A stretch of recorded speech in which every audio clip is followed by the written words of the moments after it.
Fue el sábado pasado cuando todo empezó a desmoronarse, y lo peor es que yo fui la responsable. Estábamos en casa, Álvaro y yo, desayunando en la terraza. Pan con tomate, café solo, y ese silencio cómodo que tienen las parejas que ya no se preguntan nada. De repente, suena el timbre. Bajo yo. Abro. Y ahí está Sergio. Mi amante. Mi otra vida. De pie en la puerta de mi casa, con una mochila colgada del hombro y la sonrisa de quien no tiene ni idea de dónde está metido. Lucía, dijo, un poco confundido al ver el portal. Sergio, ¿qué haces aquí? Había venido por error. Literalmente. Venía a ver a su primo, que vive 2 calles más abajo, pero se equivocó de número. El destino, el karma, la ironía del universo, llámalo como quieras. El caso es que ese día, mi amante tocó el timbre de mi casa, y yo, idiota, bajé a abrir con el pijama de dormir, despeinada y con cara de esposa. Y entonces, Álvaro bajó detrás de mí. ¿Quién es, amor? Preguntó él, bajando las escaleras mientras se abrochaba la camisa. Y yo me quedé congelada. Sergio extendió la mano, con esa sonrisa de tipo simpático que no sospecha nada. Encantado. Soy Sergio. Álvaro, respondió mi marido, estrechándole la mano sin saber que esa misma mano había recorrido mi cuerpo la tarde anterior. Me temblaron las piernas. Literal. Pensé que me iba a desmayar. Sergio no dijo nada más. Se disculpó por la confusión, dijo que se había equivocado de calle, y se marchó. Yo no podía ni respirar. Álvaro me miró raro, claro. Notó algo. No es tonto. ¿Estás bien? Estás pálida. Sí, sí. Me ha sorprendido. Creí que era el del gas, mentí. Pero no se lo tragó. Y yo supe, en ese instante, que esto no iba a terminar bien. El resto del día lo pasé como en una película mala. En piloto automático. Álvaro cocinó, puso música, me abrazó en el sofá como si nada. Mientras tanto, yo estaba sentada al lado del hombre que, sin saberlo, acababa de saludar al tipo que se había follado a su mujer. Esa noche, no dormí. Ni un minuto. Y al día siguiente, Álvaro comenzó a hacer preguntas. No sé si Álvaro lo sospechó de inmediato o si simplemente su instinto le dijo que algo no cuadraba, pero a partir de ese domingo su comportamiento cambió, no de manera brusca ni escandalosa, sino con esa sutileza que solo se nota cuando vives con alguien desde hace años. No preguntó nada directo, pero comenzó a observarlo todo. Yo lo notaba. Dejaba el periódico a medias para quedarse mirándome cuando me movía por la casa, o apagaba el televisor sin razón y se quedaba en silencio, conmigo a pocos metros, como si esperara que algo cayera por sí solo. Durante la semana, se volvió más callado pero no frío, más presente pero no invasivo, como si estuviera midiendo cada reacción, cada gesto, cada palabra mía. Yo intentaba comportarme con normalidad, incluso forzaba algunos momentos de cercanía, pero cada pequeño intento parecía aún más artificial y lo notaba en su mirada, que ya no era neutra sino calculadora. El jueves, al llegar a casa después del trabajo, lo encontré en la cocina, sin música, sin móvil, sin la televisión encendida. Estaba sentado en la mesa con una cerveza abierta delante, sin tocarla, mirando por la ventana. Me saludó como si nada, y yo también. Preparé la cena con cierta torpeza porque sentía su mirada fija en mis movimientos. Me preguntó cómo había ido el día, le respondí con un resumen rápido y me devolvió un a seco. Comimos casi en silencio, y cuando terminé de fregar los platos, él seguía ahí, quieto, mirándome. Me giré para preguntarle si pasaba algo, y me respondió con otra pregunta que me dejó paralizada. ¿Quién era ese hombre? Intenté no mostrar ninguna reacción en la cara, aunque por dentro sentí una punzada fuerte en el pecho, como si se me hubiese atascado algo en la garganta. Me giré para hacer tiempo, abrí el frigorífico como si buscara algo y respondí con una pregunta vacía, fingiendo sorpresa. ¿Qué hombre? Él apoyó los codos en la mesa y me sostuvo la mirada con una calma que no le conocía. El del sábado. El que vino a casa. Volví a fingir. Ah. El chico ese que se equivocó de piso, ¿no? Ni lo conozco. Álvaro asintió despacio, como si ya supiera que iba a decir exactamente eso. No discutió. No insistió. Solo dijo, vale, y se levantó. Fue al salón, cogió una chaqueta y salió de casa sin decir nada más. Me quedé de pie en la cocina, con la puerta del frigorífico aún abierta, sin saber qué hacer. En menos de una hora volvió. Traía una bolsa de papel con pan y algo de embutido. Se sentó, preparó un bocadillo y se lo comió frente al televisor. Ni una palabra. Esa noche dormimos sin hablarnos, pero sin pelear. Como si hubiéramos firmado un armisticio silencioso mientras ambos sabíamos que la guerra ya había comenzado. El viernes, cuando llegué a casa, lo vi recogiendo sus cosas del despacho. Tenía una maleta a medio llenar y una caja con papeles. Me acerqué intentando mantener la voz firme. ¿Te vas a algún lado? Él no levantó la vista. A casa de mi hermano, solo unos días. Mi corazón se aceleró, pero mantuve la cara impasible. ¿Por qué? Cerró la caja con fuerza y por primera vez desde que empezó todo, me miró con rabia, una rabia controlada pero cruda. Porque no puedo mirarte y hacerme el tonto al mismo tiempo. No supe qué decir. Ni una palabra. Me giré y salí del cuarto. Pasó la noche en casa, en el sofá, sin hablar más conmigo. A la mañana siguiente se fue, sin dejar nota, sin explicación, sin un mensaje. Pero el verdadero golpe vino el lunes. Llegué al trabajo como cualquier otro día. Apenas me senté en la sala de descanso a dejar mi bolso, mi compañera Ana me miró raro. ¿Todo bien? Sí, Es que, bueno, Sergio no va a venir hoy. La miré, fingiendo desinterés. ¿Está enfermo? No. Lo han despedido. Esta mañana, antes de que abrieras. Lo llamaron al despacho del director y le dijeron que no volviera más. Me quedé en blanco. Ana siguió hablando, sin saber el caos que esas palabras me provocaban. Nadie sabe por qué exactamente, pero parece que algo pasó fuera del trabajo. Algo personal. Todo encajó en ese momento. Álvaro se había movido rápido. No tenía pruebas, pero sí intuición, contactos, herramientas, y sobre todo, rabia. No le bastaba con saberlo. Quería que doliera. Y dolió. En el estómago, en la cara, en las piernas. Me senté como pude en la silla del vestuario y respiré hondo. No había visto venir nada. Él había hecho lo que yo no, había actuado. Había dado el primer golpe. Y ahora me tocaba a mí soportar la caída. Sergio no me contestó los mensajes ese día. Ni ese, ni el siguiente. Y yo, no sabía si Álvaro había terminado o si eso era solo el principio. El miércoles por la noche, 3 días después de que Álvaro se marchara de casa y 2 desde que Sergio fue despedido sin explicación directa, recibí un mensaje que no esperaba. Era de Álvaro.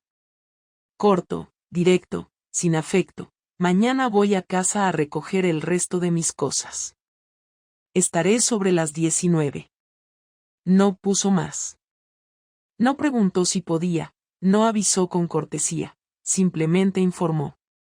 Pasé todo el día en tensión, repasando mentalmente todas las versiones posibles de lo que iba a decirle, con qué cara me iba a enfrentar a él, si debía mantener la mentira, si debía admitirlo todo, si aún quedaba algo que valiera la pena salvar o si esto ya era solo un trámite. A las 18:45, me senté en el sofá con las manos cruzadas sobre las piernas, sin saber si estaba esperando a mi marido o al juez de mi condena. Él llegó puntual. Ni un minuto antes ni uno después. Entró sin saludar, sin mirarme, sin detenerse a observar cómo estaba el salón ni si yo estaba allí sentada. Fue directo al dormitorio y empezó a meter ropa en bolsas. Fui tras él, incapaz de mantener la distancia. ¿Podemos hablar? Ni siquiera se giró. No hay nada que hablar. Me acerqué un paso, con las manos tensas. Claro que hay. Guardó una chaqueta, dobló una camisa con una calma que me desquició y soltó una risa seca, breve, sin alegría. ¿Quieres que hablemos de cómo metiste a ese tío en mi casa? Álvaro. ¿Quieres que hablemos de cómo lo saludé dándole la mano mientras tú intentabas no desmayarte? No sabía si contestar, si agachar la cabeza o si fingir dignidad, pero nada parecía funcionar. Él sí se giró entonces, y su mirada era dura, pero no rota. No había lágrimas. Solo decisión. Me mentiste en la cara. Me miraste a los ojos y dijiste que no lo conocías. ¿Sabes qué fue lo que más me dolió? Que lo tuvieras tan claro. No titubeaste. No te tembló la voz. Has hecho esto más veces, ¿verdad? Negué con la cabeza de inmediato, con fuerza. No. Fue solo eso. Solo él. Álvaro rió otra vez, esta vez con desprecio. No me tranquiliza que sea solo uno. Me parece incluso peor que todo este desastre haya sido por un imbécil que no sabe ni encontrar la casa de su primo. ¿Eso fue lo que te deslumbró? ¿Un imbécil con mochila? Sentí la vergüenza atravesarme de lleno. No pude sostenerle la mirada. No tenía respuesta. No sabía ni cómo justificar lo injustificable. Pero lo intenté, porque tenía que hacerlo. Me sentía sola. Se cruzó de brazos y me miró como si acabara de decir la excusa más patética del mundo. Yo también me sentía solo, Lucía. ¿Y sabes qué hice? Nada. Seguí en casa. Seguí contigo.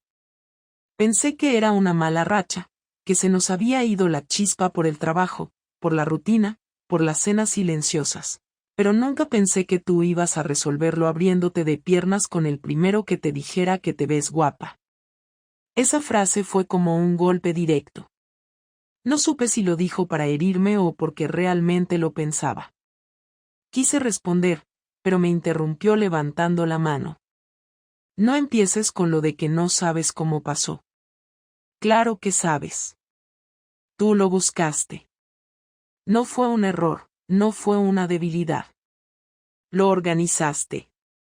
Le mentiste a todo el mundo para ver a ese tío, me mentiste a mí. Y cuando él apareció en nuestra puerta, te congelaste no porque te sorprendiera, sino porque sabías que habías dejado una puerta abierta por donde todo se podía derrumbar. Y se derrumbó. Lo peor fue que todo lo que decía era verdad.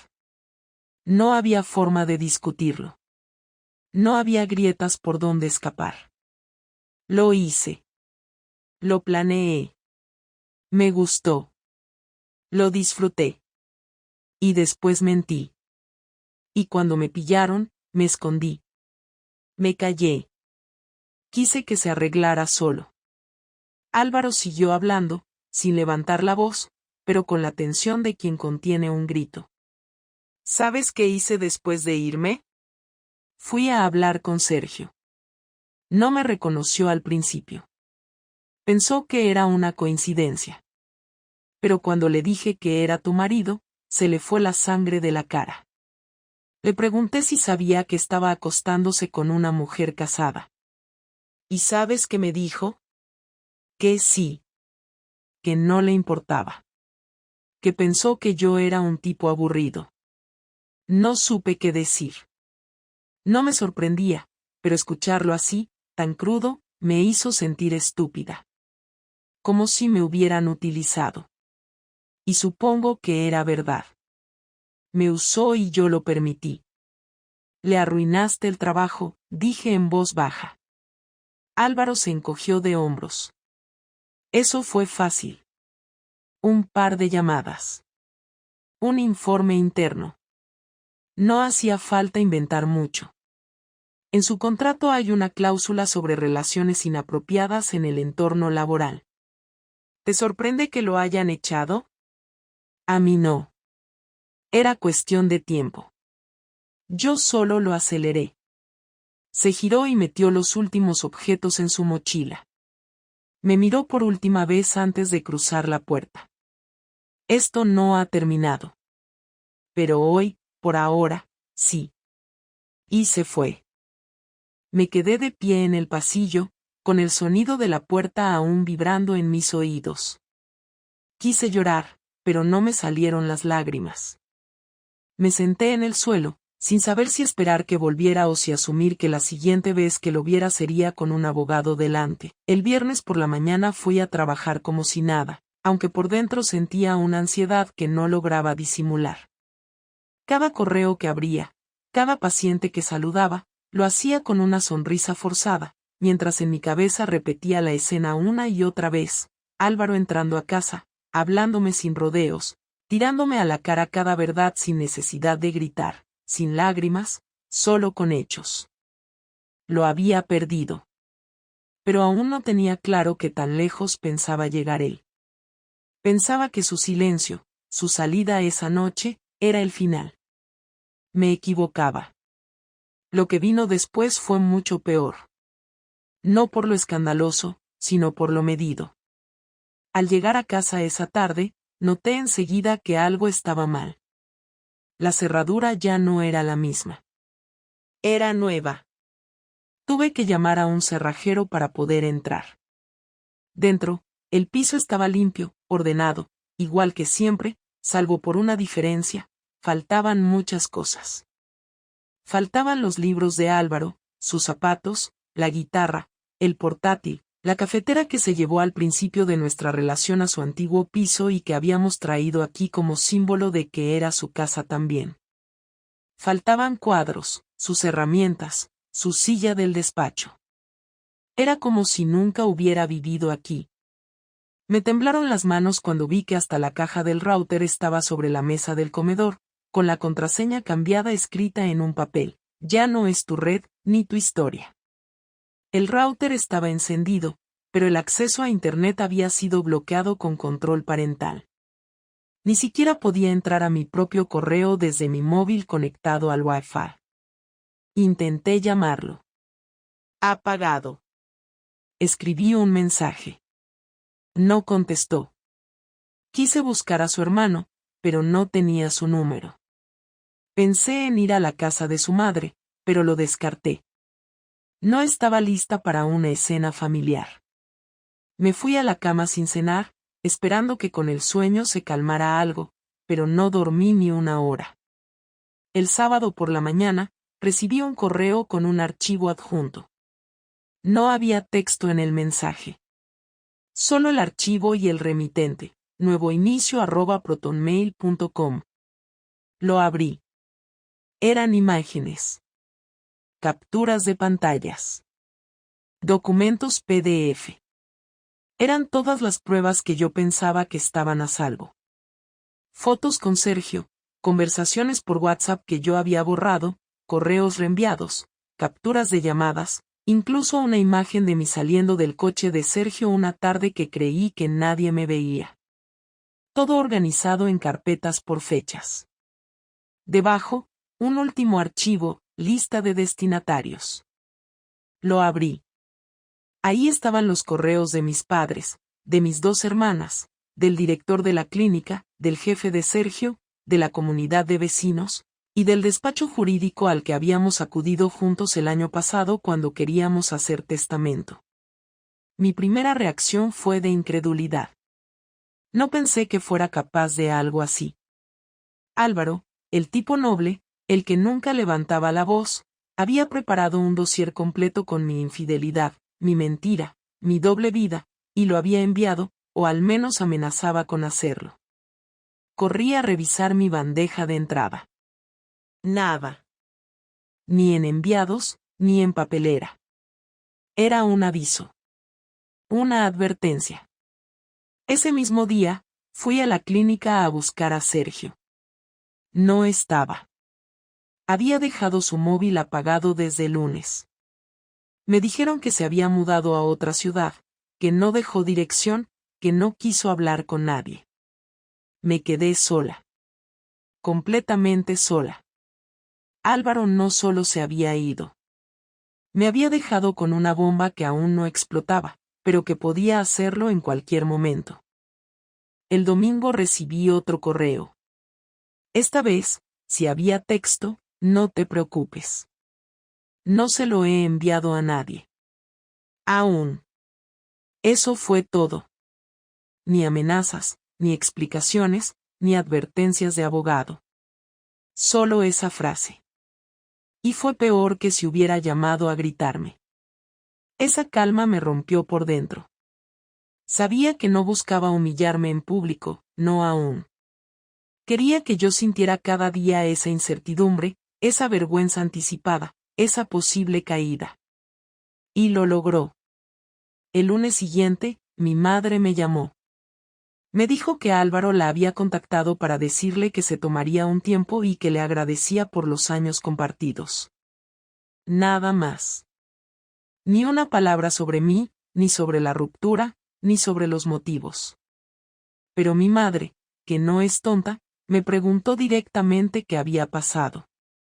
Le dije que habíamos tenido problemas, que necesitábamos espacio. Me escuchó, pero su tono fue seco. Intuí que algo sabía, o al menos lo sospechaba. No insistió, pero me dejó claro que su simpatía no estaba de mi lado. El martes fue peor. En la clínica, mi jefe me pidió hablar en privado. Dijo que había llegado un paquete a nombre de él, sin remitente, que contenía documentos relacionados conmigo. No quiso entrar en detalles. Solo me dijo que eso, en circunstancias normales, ameritaría una suspensión. Pero que, por ahora, iba a hacer como si nunca lo hubiera recibido. Me aconsejó que pusiera mis cosas en orden. Y ahí entendí que Álvaro se había enviado algo. No todo. Solo una parte. Un mensaje sutil pero contundente. Puedo destruirte cuando quiera, y no lo haré de golpe. Será poco a poco. Para que lo sientas todo. No me gritó. No me insultó. No me bloqueó en redes. No me mandó abogados. Hizo algo peor. Me borró de su vida como si nunca hubiera sido parte de ella, pero dejó el eco de mi traición flotando en el aire, amenazando con caer en cualquier momento. Y eso, duele más que cualquier escándalo. Pasaron 2 semanas desde que Álvaro se fue y desde que recibí el último correo. No volvió a escribir, no llamó, no se dejó ver. Pero su ausencia no fue silencio, fue una presencia constante, como una sombra que no desaparecía ni siquiera con la luz encendida. Cada lugar de la casa me recordaba que ya no estaba. Cada persona que me miraba con más distancia que antes era una señal de que las cosas empezaban a saberse aunque él no hubiera enviado todo. En el trabajo ya no me hablaban igual, en el grupo de amigas ya no me incluían en las conversaciones como antes, incluso mi hermana me respondió con frialdad cuando la llamé para contarle algo trivial. No necesitaba una confirmación oficial. La bomba ya estaba en marcha. El martes por la tarde, cuando ya casi me resignaba a no volver a hablar con él, recibí una llamada desde un número oculto. Respondí sin decir mi nombre. Era él. Su voz sonaba igual que siempre, pero sin emoción. Me dijo que quería hablar en persona. Que si podía pasar por casa esa noche. Le dije que sí, sin pensarlo. No pregunté por qué, ni para qué. Solo respondí sí. Llegó a las 8 en punto. Vestía como siempre, sin nada especial. No traía ninguna maleta, ni papeles, ni expresión de rabia. Solo entró, saludó con un simple hola, y se sentó en la mesa del comedor. Yo me senté enfrente. El silencio duró unos segundos. Él fue el primero en hablar. No quiero seguir con esto. No supe a qué se refería, si a la relación, a la venganza, o al contacto. Le pregunté directamente. ¿Qué es lo que no quieres seguir? Con esta guerra. Con esta tensión. No quiero vivir en modo castigo, ni castigarte todos los días. Pero tampoco puedo volver a lo que teníamos. Me quedé mirándolo, esperando más, porque no parecía que hubiera venido a terminarlo todo, pero tampoco había señales de reconciliación. Entonces, ¿qué quieres? Quiero que terminemos esto de forma adulta. Quiero que hablemos sin escándalos. Sin gritos. Sin teatro. Y quiero entender por qué lo hiciste. No para perdonarte. Para entender. Tomé aire, y por primera vez desde todo esto, hablé sin defensas. No dije que fue un error, no dije que estaba confundida, no usé ninguna frase fácil. Porque necesitaba sentir algo distinto. Porque sentía que nos habíamos convertido en dos personas que compartían espacio pero no vida. Porque fui cobarde y en lugar de hablar contigo, preferí buscar una vía de escape sin pensar en las consecuencias. No fue amor. Ni siquiera fue deseo real. Fue una salida rápida. Y lo hice sabiendo que estaba traicionando todo lo que habíamos construido. Pero en ese momento, no me importó. Lo único que pensé fue en mí. No me interrumpió. No me dijo que era un egoísta ni que me odiaba. Solo asintió con la cabeza y bajó la mirada por unos segundos. Luego levantó la vista y me preguntó algo que no esperaba. ¿Sientes algo todavía por mí? No supe qué responder de inmediato. Porque sí lo sentía, pero no sabía cómo nombrarlo. No era amor de pareja, pero tampoco era indiferencia. No era arrepentimiento por perderlo, era culpa por haberle hecho daño. Respondí con sinceridad. Siento que te fallé. Siento que te hice daño sin motivo. Siento que no merezco que me hables con esta calma. Y siento vergüenza cada vez que me acuerdo de lo que hice. No sé si eso es amor. Pero sí sé que no quiero que me odies. Se quedó en silencio, luego se inclinó un poco hacia adelante. No te odio. Pero tampoco quiero ser tu compañero de piso ni tu ex con quien hablas por compromiso. No quiero que esto se alargue con mensajes fríos ni con papeles a medio firmar. Quiero cerrar esto ahora, hoy. Mi estómago se encogió. Sabía que tenía razón. Que alargar esta historia solo iba a hacerla más fea, más incómoda, más innecesaria. Le pregunté qué tenía en mente. Divorcio. Sin peleas. Sin reparto complicado. Cada uno por su lado. Yo ya tengo dónde vivir. Solo falta que tú decidas si quieres hacerlo fácil o difícil. Asentí, sin discutir. No tenía nada que pelear. Todo lo que podía perder ya lo había perdido. Álvaro se levantó, sacó un sobre del bolsillo de su chaqueta, y lo dejó sobre la mesa. Aquí está todo lo que necesitas. Ya lo firmé. Puedes revisarlo con un abogado si quieres. No tengo prisa. Pero no voy a esperarte eternamente. Si en una semana no has hecho nada, lo haré yo. Lo acompañé a la puerta. Cuando abrió, se giró para decir algo más. No te preocupes por los correos. No voy a enviar nada más. Eso no me hace mejor persona. Solo me convierte en alguien igual que tú. Quise decirle algo, lo que fuera, pero no me salió nada. Ni disculpas, ni súplicas. Solo lo vi irse. Y esta vez, supe que era definitivo. Firmé los papeles 3 días después de esa conversación. No fui a ningún abogado. No tenía fuerzas para explicar la historia desde cero, ni para poner en manos de un extraño lo que claramente ya estaba decidido. No había patrimonio que pelear, no había hijos en común, no había nada más que una firma que ponía punto final a una historia que se había desgastado desde dentro mucho antes de que llegáramos a esta versión de nosotros mismos.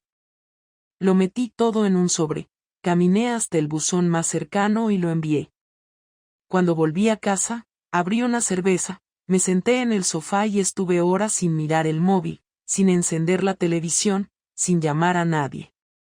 Solo estuve ahí, sin nada que hacer, sin saber qué debía sentir, sin entender si había ganado algo con todo esto o si simplemente había terminado de romper lo que ya estaba agrietado.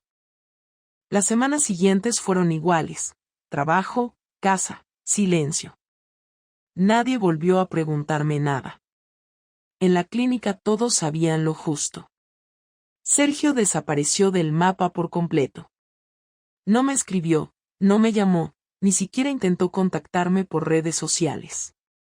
Supongo que entendió que su parte ya estaba hecha, que él no tenía más que aportar, o tal vez le daba vergüenza, o miedo, o simplemente me veía como una carga. Da igual. Ya no pensaba en él como alguien importante. Fue una excusa. Una válvula de escape. No fue amor. No fue deseo real. Fue parte de un error más grande. Álvaro tampoco volvió a escribirme. Supongo que cuando firmó su parte del divorcio, ya había tomado una decisión que no dejaba espacio para los mensajes vacíos. No nos seguimos en redes. No me bloqueó, pero tampoco hubo likes ni visualizaciones de historias. Se desconectó por completo. Y aunque al principio esperaba una señal, con el tiempo agradecí que no llegara. Porque todo intento de contacto habría sido solo una excusa para seguir estirando algo que debía morir sin ruido. Un sábado por la mañana fui al mercado central y me crucé con su madre. Fue la primera vez que la veía desde todo esto. No me saludó con afecto, pero tampoco me ignoró. Me miró a los ojos, se acercó y me dijo con frialdad, pero sin odio, que esperaba que aprendiera algo de todo esto. No me dijo que me perdonaba, ni que lo entendía, ni que estaba decepcionada. Me habló como alguien que sabe que ya no tiene nada que compartir conmigo, pero que tampoco quiere dejarme escapar sin decir al menos una frase que me quede dando vueltas en la cabeza. Y así fue. Caminé a casa con esa frase repitiéndose una y otra vez. Espero que aprendas algo de todo esto. Lo intenté. Con el paso de los días, empecé a revisar cosas que no había querido ver antes. No solo fotos, no solo recuerdos. Empecé a mirar hacia atrás con la cabeza fría. Recordé momentos en los que Álvaro me pidió que habláramos, y yo estaba cansada. Días en los que él quiso salir, hacer algo distinto, y yo preferí quedarme en casa mirando series. No quiero justificar lo que hice. No hay forma. Pero sí empecé a entender que las cosas no se rompen por un solo golpe, sino por 1000 descuidos. Y yo fui acumulando muchos. Dejé de mirarlo, de tocarlo, de escucharlo. No porque no lo quisiera, sino porque me acomodé. Porque pensé que siempre iba a estar ahí. Y cuando dejó de estar, entendí que no sabía vivir sin esa presencia que tanto ignoré. También entendí que hay errores que no se arreglan con perdones. Yo creía que, con el tiempo, él me llamaría, que podríamos al menos tomarnos un café y hablar como dos personas que compartieron parte de su vida. Pero no lo hizo. Y esa fue su forma de decirme que no quería entenderme, ni escucharme, ni recordarme. Me dejó con mi culpa. No con castigo, sino con distancia. Y eso fue más efectivo que cualquier discurso. No me arrepiento de haber firmado. Me arrepiento de todo lo que vino antes. De haber elegido el camino más corto, el más cobarde. de haber necesitado perderlo para valorar lo que tenía. No hay nada noble en mi reflexión. Solo hechos. Lo hice, lo perdí, y ahora aprendo a vivir con eso. Hace unos días, recibí una invitación a una comida de antiguos compañeros de la universidad. Álvaro estaba en el grupo. No sé si irá, ni sé si debería ir yo. Pero no respondí. Cerré la aplicación, apagué el móvil y me preparé la cena. No quiero volver a buscarlo, ni siquiera para arreglar una conversación pendiente. No hay conversación pendiente. Todo lo que se podía decir, ya se dijo. Y todo lo que no, ya se entendió. Mi vida ahora es otra. No mejor, no peor. Distinta. Más vacía en algunos aspectos, más tranquila en otros. Ya no espero que me perdonen, ni espero perdonarme del todo. Solo intento que los días no sean una sucesión de castigos mentales. Y a veces lo consigo. Otras no. Pero al menos sé que no volveré a cometer el mismo error. Porque ahora, cuando algo empieza a sentirse mal, ya no lo oculto, ya no lo tapo con excusas. Ahora hablo. Aunque duela. Aunque sea tarde,